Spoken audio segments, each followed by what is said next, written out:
ये लगभग 360 किलोमीटर की ऊंचाई पर परिक्रमा करता है और हर 92 मिनट में एक परिक्रमा पूरी करता है।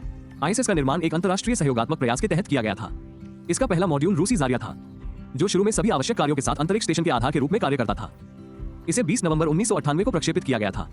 2 सप्ताह बाद अमेरिकी यूनिटी कनेक्टिंग मॉड्यूल को प्रक्षेपित किया गया।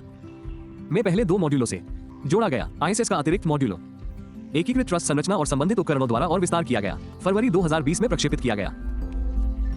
इन अतिरिक्त मॉड्यूलों में से एक था जुलाई 2000 अमेरिकी डेस्टिनी रिसर्च मॉड्यूल। आईएसएस के रहने योग्य मॉड्यूल हवा से भरे हुए हैं, जिसकी संरचना और दबाव पृथ्वी के वायुमंडल के समान है। ऑक्सीजन का उत्पादन स्वजा और ट्रैंक्विलिटी मॉड्यूल में लगे उपकरणों द्वारा किया जाता है, जबकि नाइट्रोजन पृथ्वी से आईएसएस तक पहुंचाई जाती है। जीवन रक्षक प्रणाली आर्द्रता के नियमन के साथ साथ जल और अपशिष्ट उपचार के लिए भी जिम्मेदार है। आईएसएस के 2 शौचालय भी इन्हीं 2 मॉड्यूल में है। चूंकि चालक दल के सदस्य प्रतिदिन 16 सूर्यास्त और सूर्योदय देखेंगे, इसलिए समन्वित सार्वभौमिक समय के अनुसार रात के समय खिड़कियां अंधेरी कर दी जाती हैं। चालक दल और उपकरणों की सुरक्षा के लिए अग्नि संसूचन और शमन प्रणाली भी मौजूद है। अंतरिक्ष यात्रियों का मूल कार्य अपने 10 घंटे के कार्य दिवस के दौरान जटिल शोध करना है, निरंतर मापों के अलावा जो अविश्वसनीय मात्रा में डेटा उत्पन्न करते हैं। चालक दल के सदस्य कई प्रयोग भी करते हैं, कभी कभी वे स्वयं भी प्रयोग के विषय होते हैं। ये कार्य केवल अंतरिक्ष यान के अंदर ही नहीं किया जाता है।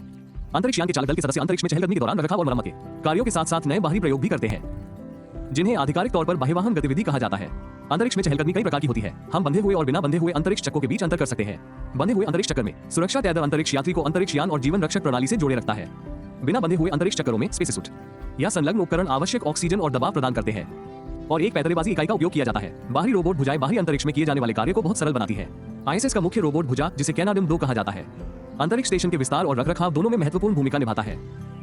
आईएसएस के लिए ऊर्जा आपूर्ति विशाल सौर पैनलों द्वारा प्रदान की जाती है, जो सौर ऊर्जा को बिजली में परिवर्तित करते हैं। आईएसएस को जाइरोस्कोप और वाल्व द्वारा इस प्रकार स्थापित किया गया है कि सौर पैनल हमेशा सूर्य की ओर मुड़े रह सके।